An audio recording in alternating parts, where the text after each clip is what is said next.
नमस्कार दर्शक बंधु आसंतु आज जानिबा चूड़ी संबंधित किछि खास नियम।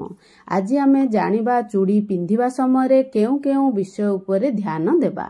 पुराना चूड़ी कौन करिबा एवं नुआ चूड़ी केउ दिन किनिबा शुभ होइथाए एवं केउ दिन किनिबानी एवं पीरियड छूतक मृतक समय चूड़ी मारा हुए कि नहीं एवं केउ रंगर चूड़ी पिंधिबा अत्यंत शुभ होइथाए। एहिपरि बहुत सारा प्रश्नर उत्तर एवं चूड़ी दान करिबा शुभ ना अशुभ। चूड़ी को महिलांकर खास अलंकार बोली कहा जाए। हाथर शोभा बढ़ाई थाए। चूड़ी को नेई शास्त्रीय मत मध्य रहिछि एवं वैज्ञानिक मत मध्य रहिछि। चूड़ी स्वामींकर आयुष को बढ़ाई थाए एवं 16 श्रृंगार सामग्री भितरे चूड़ी मध्य गोटे सामग्री बोली कहा जाय थाए। चूड़ी को सौभाग्यर प्रतीक बा चिन्ह बोली कहा जाय थाए।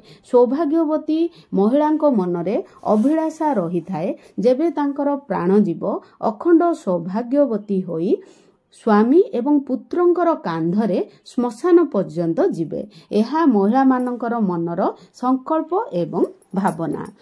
आमर 3टी सामग्री सिंदूर चूड़ी एवं गोड़मुदी एहा सधवा स्त्रींकर महत्वपूर्ण चिन्ह। एहाकू शुभतार सहित सम्मानर सहित रखिबा पिंधिबा एवं काढ़िबा उचित। एवं आसंतु जानिबा आमे कौन केउ दिन किनिबा शुभ होइथाए एवं केउ दिन आमे पिंधिबा सबुठु उत्तम होइथाए। आमकू चूड़ी सोमवार बुधवार गुरुवार शुक्रवार किनिबा शुभ होइथाए एवं शुक्रवार पिंधिबा अत्यंत शुभ होइथाए। कारण शुक्र ग्रह आमर मजबूत होइथांती। स्वामी स्त्रींकर संपर्क मजबूत होइथाए एवं स्नेह बढ़िथाए। एवं केउ दिन किनिबानी शनिवार एवं मंगलवार आमे किनिबा नाही। जदि भी आमे किनिले से दिन पिंधिबा नाही। जे कोनोसी सौभाग्य प्राप्ति सामग्री जेमिति कि मंगलसूत्र सिंदूर बिंदी एही सबु एही 2 बार रे किना जाए नाही। एवं तिथि को मध्य ध्यान रखा जाय थाए। अमावास्या पूर्णमी एकादशी द्वादशी तिथि रे चूड़ी पिंधा जाए नाही। प्रथमे जेबे नुआ चूड़ी आनिबा जदि आमे माँ पार्वती को अर्पण करी पिंधिबा ताहा आम पाई आशीर्वाद तुल्य होइथाए। माँ होचंदी सौभाग्यर देवी एवं वैवाहिक जीवन रे सुख शांति प्राप्ति पाई माँ को चूड़ी अर्पण करा जाय थाए। नुआ चूड़ी आमे केतेले पिंधिबा शुभ होइथाए। नुआ चूड़ी सकाळे किंबा दिन बेले पिंधिबा शुभ होइथाए। पूर्व दिग को मुह करी पिंधिबा शुभ होइथाए एवं दक्षिण दिग को मुह करी पिंधा जाए नाही किंबा श्रृंगार करा जाए नहीं कि दर्पण मध्य रखा जाए नाही। एवं केउ समय रे आमे पिंधिबा नाही।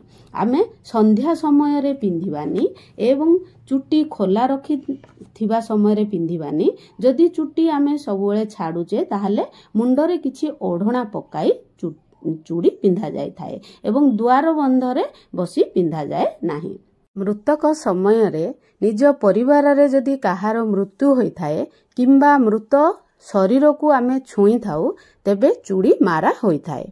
10 दिन रे शुद्धिकरण हेबा परे पुराना चूड़ी को बदले नुआ चूड़ी पिंधा जाय थाए। छूतक हेले छुआ जन्म हेले मध्य चूड़ी मारा होई थाए। 12 दिन रे शुद्धि हेला परे नुआ चूड़ी पिंधा जाय थाए। एवं पीरियड समय रे अशुद्ध समय रे चूड़ी मारा हुए नाही। स्नान द्वारा यह शुद्धि होई थाए।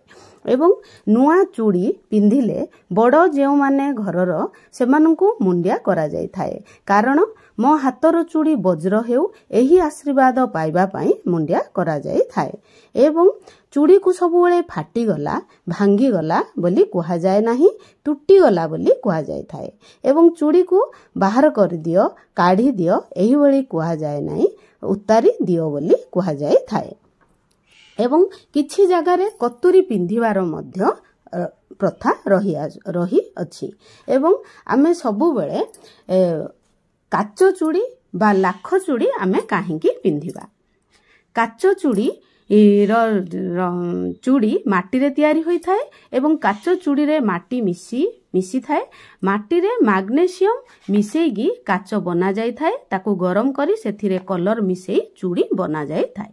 चूड़ीर झणझण साउंड बहुत शुभ होई थाए एवं पाउंजीर ऋणझुण साउंड एही दुईटी साउंड माँ लक्ष्मी को बहुत प्रसन्न होई थाए। चूड़ीर साउंड रे नकारात्मक शक्ति दूर होई थाए। जेमिति मंदिर रे घंटीर नाद रे नेगेटिविटी दूर होई थाए। लाल रंग चूड़ी अत्यंत पवित्र एवं शुभ होई थाए।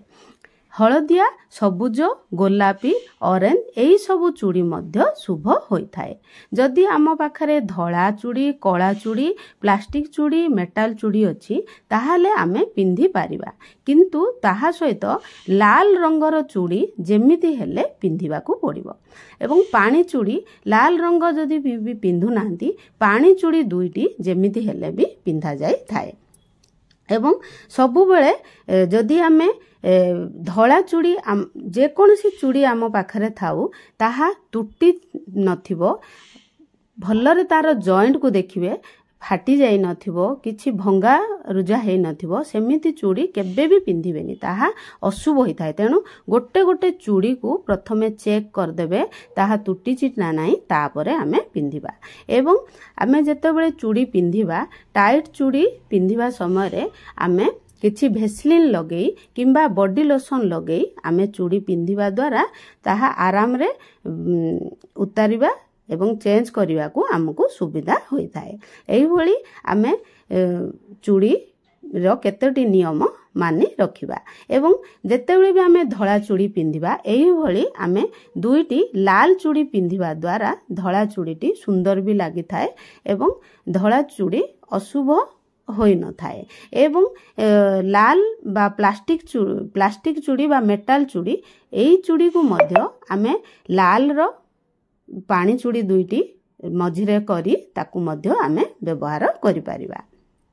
एही भली आमे सुना चूड़ी को मध्य खाली सुना चूड़ी पिंधा जाए नाही। सुना चूड़ी को मध्य दुईटी लाल चूड़ी दुई साइड रे देबे किंबा गोटिए लाल चूड़ी देले मध्य सुंदर लागि थाए। लाल चूड़ी सहित सुना चूड़ी पिंधा जाए थाए। एवं एही चूड़ी एटा शंखा बोली कहा जाय थाए। एही शंखा बहुत लास्टिंग कर थाए। एही शंखा जदि आमे चूड़ीर आरंभ रे शेष को जदि गोटे गोटे पके देथिबा ताहाले आमको चूड़ी आमे जेतेबेले भी चेंज करि परिबा। एहा सब दिन पई जदि हमर आरंभ रे चूड़ी आमे पिंधिबा ताहा हमको अन्य चूड़ी काढिया को सुविधा होय थाए। एवं जेतेबेले जदि आमे सेमति चूड़ी पिंधुने सब बेले हमको ड्रेस को मैचिंग करके पिंधिबार अछि तेबे आमे किछि माळी किंबा जेकोसी सूता हो लाल रो हो येलो रो हो जेकोसी सूता किंबा ओढ़णी किंबा आमर पणत कानी आमे हाथ रे बांधी दबा। खोला हाथ खाली हाथ दोष लगी थाए। खाली हाथ रखिवा द्वारा बहुत बड़ दोष बोली कहा जाय थाए। तेणु खाली हाथ रखा जाएनी। जहा हेले भी वस्त्र किंबा सूता किंबा बेकर चेन हो किंबा जेकोसी जिनिस हो ताकू बांधिबा परे ही आमे अन्य चूड़ी को चेंज करि परिबा। एमिति गोटे गोटे चूड़ी जदि आमे शेष को पानी चूड़ी गोटे गोटे जदि रखी देथिबा ताहाले हमको सब बेले चूड़ी किछि आम पाखरे नथिले मध्य आमे आराम रे फास्ट चूड़ी गुडी को आमे साइज रे काढी परिबा। एही भली आमे चूड़ी को आमे उतारिकी आमे रखी परिबा। जे कोनोसी जिनिस पिंधिकी आमे ताकू व्यवहार करि परिबा। एवं जेतेबेले भी आमे ये करचे माने चूड़ी को काहा को कहिबानी देखो मो चूड़ी केते सुंदर। जदि किए कहिबे तम चूड़ी केते सुंदर ताले धन्यवाद बोली तांको आमे कहबा एवं चूड़ी को मथारे लगेबा। सबु बेले दुईटी हाथ रे समान चूड़ी पिंधि न थांदी यह बाध्य नुहे किंतु किछि जगार पिंधि थांदी। डाहाण हाथ रे अधिक एवं गोटिए किंबा दुईटी अधिक एवं बाम हाथ रे कम पिंधि थांदी। कारण डाहाण हाथ रे काम अधिक करा जाय थाए तेणु अधिक चूड़ी तुटी जाय थाए। तेणु अधिक डाहाण हाथ रे गोटे दुईटी चूड़ी पिंधि थांदी। एवं बाम हाथ रे देखिबे चूड़ी थिबो डाहाण हाथर चूड़ी शीघ्र तुटी जाइथिबो। एटा ही कारण गोटिए हाथ रे अधिका पिंधिबा। এইଭଳି ଆମେ ଚୁଡ଼ିକୁ ବିଭିନ୍ନ ପ୍ରକାର ଡିଜାଇନର ମଧ୍ୟ ଆଜିକାଲି ଚୁଡ଼ି ଆସିଲାଣି। କାଚ ଚୁଡ଼ିର ହିଁ ବିଭିନ୍ନ ଡିଜାଇନ ଚୁଡ଼ି ସେଇଗୁଡ଼ିକ ମଧ୍ୟ ଆମେ ଡ୍ରେସରେ ପିନ୍ଧିପାରିବା। ଏବଂ ଏହି ଚୁଡ଼ି ହେଉଛି ଶଙ୍ଖା। ଏଇଟାକୁ ଆମେ ଚୁଡ଼ିର ଫାଷ୍ଟରେ ଯଦି ଗୋଟିଏ ଆମେ ଏଇ ଚୁଡ଼ିକୁ ରଖିଦେବା, ଏଇ ଚୁଡ଼ି ବହୁତ ଲାଷ୍ଟିଂ କରିଥାଏ। ଏଇ ଚୁଡ଼ିକୁ ଯଦି ରଖିଦେବା ଆମକୁ ଚୁଡ଼ି ଗୁଡ଼ାକ ଆମକୁ ଉତାରିବାକୁ ମଧ୍ୟ ସହଜ ହୋଇଥାଏ। ଆମ ପାଖରେ କିଛି ନଥିଲେ ମଧ୍ୟ ଆମେ ତାକୁ ଉତାରି ପାରିବା। ଏବଂ ଏହି ସବୁ ଡିଜାଇନ ଚୁଡ଼ି ଆମେ ଯେତେବେଳେ କେତେ ଲୋକ ଆମର ଗୋଟେ ହାତରେ ୱାଚ୍ ପିନ୍ଧିଥାନ୍ତି ଏବଂ ଆଉ ଗୋଟେ ହାତରେ ଗୋଟେ ଚୁଡ଼ି ପିନ୍ଧିଥାନ୍ତି। ତ ଏହି ପାଣି ଚୁଡ଼ି ଗୁଡ଼ାକ ବିଭିନ୍ନ ଡିଜାଇନର ଆସିଥାଏ, ଆକୁ ଆମେ ପିନ୍ଧିପାରିବା। ଏବଂ ଆମର ସବୁବେଳେ ପ୍ରଶ୍ନ ଥାଏ ପୁରୁଣା ଚୁଡ଼ିକୁ କ'ଣ କରିବା।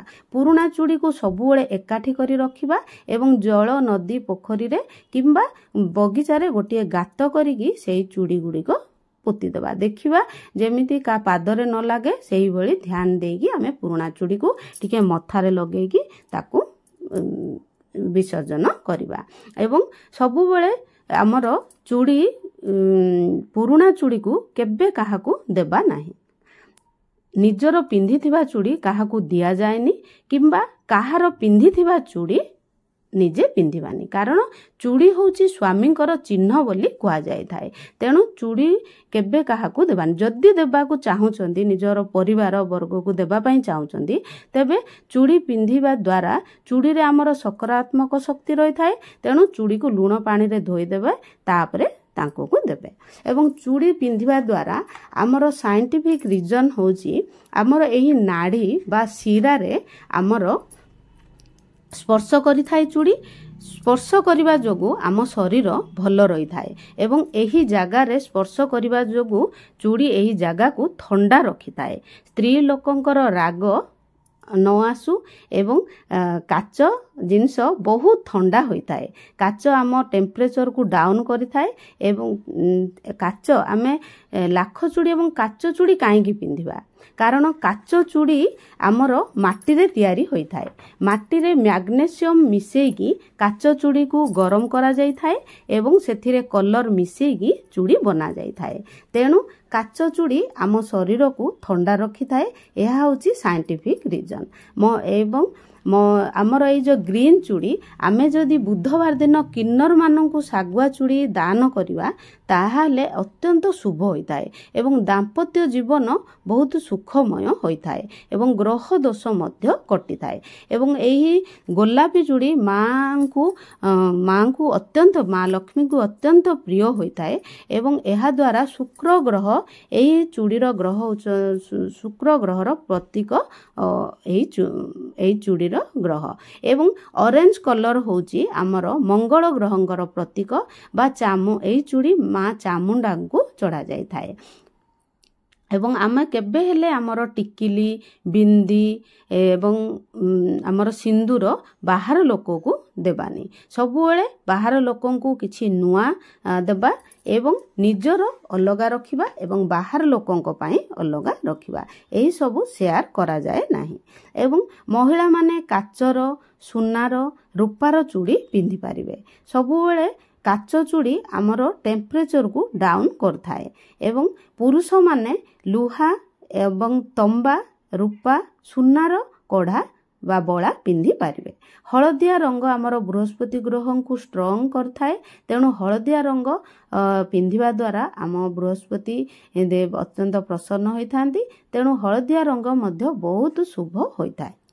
ଏବଂ ଯେତେବେଳେ ବି ଆମେ ବିବାହ ଡେରି ହେଇଥାଏ ସେତେବେଳକୁ ଆମର କେଉଁ ଲାଲ ଚୁନରିରେ ଚୁଡ଼ି ରଖି ମା ପାର୍ବତୀଙ୍କୁ ଅର୍ପଣ କରାଯାଇଥାଏ। ଏବଂ ଏହି ଗ୍ରୀନ୍ ଚୁଡ଼ି ଆମକୁ ସବୁବେଳେ ଶ୍ରାବଣ ମାସରେ ପିନ୍ଧିବା ଅତ୍ୟନ୍ତ ଶୁଭ ହୋଇଥାଏ। ଏବଂ ଗ୍ରୀନ୍ ଚୁଡ଼ି ହେଉଛି ବୁଧ ଗ୍ରହଙ୍କର ପ୍ରତୀକ ଏବଂ ଏହା ପାର୍ବତୀ ମାଙ୍କୁ ମଧ୍ୟ ଚଢ଼ାଯାଇଥାଏ।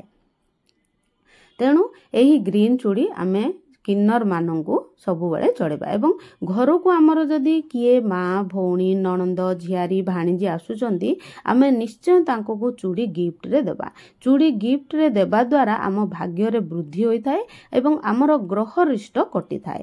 ଏବଂ ବାହାରେ ପଡ଼ିଥିବା ସାମଗ୍ରୀ ଶୃଙ୍ଗାର ସାମାନ ଆମେ କେବେ ଘରକୁ ଆଣିବାନି। ଏବଂ ଏହିଭଳି ଲାଲ ରଙ୍ଗର ଚୁଡ଼ି ଆମର ସୂର୍ଯ୍ୟଙ୍କର ପ୍ରତୀକ ହୋଇଥାଏ। ତେଣୁ ଆମେ ଲାଲ ରଙ୍ଗର ଚୁଡ଼ି ପିନ୍ଧିବା ଦ୍ୱାରା ଆମର ସୂର୍ଯ୍ୟ ଦେବ ମଧ୍ୟ ଆମର ଷ୍ଟ୍ରଙ୍ଗ ହୋଇଥାନ୍ତି। ଏହିଭଳି ଆମର ବିଭିନ୍ନ କଲରର ଚୁଡ଼ି ବିଭିନ୍ନ ଗ୍ରହଙ୍କ ଦୋଷକୁ ମଧ୍ୟ ଆମର କଟେଇଥାଏ। ଏବଂ ସିନ୍ଦୁରକୁ ଆମେ ସବୁବେଳେ ଚୁଡ଼ି ଉପରେ ମଧ୍ୟ ଦେବା।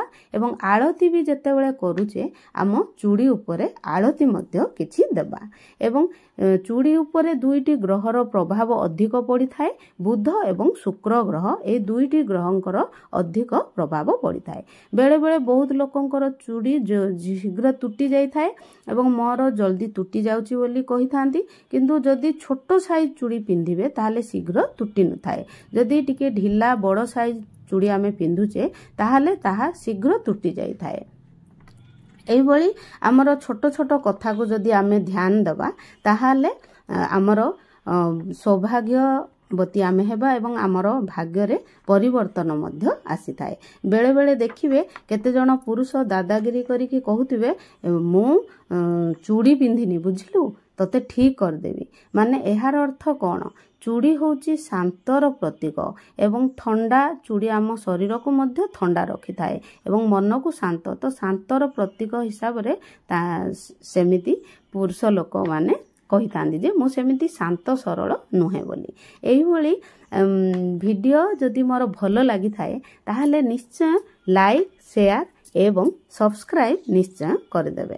ବହୁତ ଦିନରୁ ଭିଡ଼ିଓ କମେଣ୍ଟ ଆସିଥିଲା ଯେ ଗୋଟିଏ ଭିଡ଼ିଓ ପକାନ୍ତୁ ଚୁଡ଼ି ଉପରେ, କିନ୍ତୁ ବହୁତ ସମୟ ଅଭାବରୁ ମୁଁ ପକାଇ ପାରିନଥିଲି। ଯଦି ମୋ ଭିଡ଼ିଓଟି ଭଲ ଲାଗିଥାଏ ତାହେଲେ ନିଶ୍ଚୟ ସେୟାର ଲାଇକ୍ ସେୟାର ଏବଂ ସବସ୍କ୍ରାଇବ୍ କରିଦେବେ। ରହିଲି। ଓମ୍ ନମୋ ନାରାୟଣ।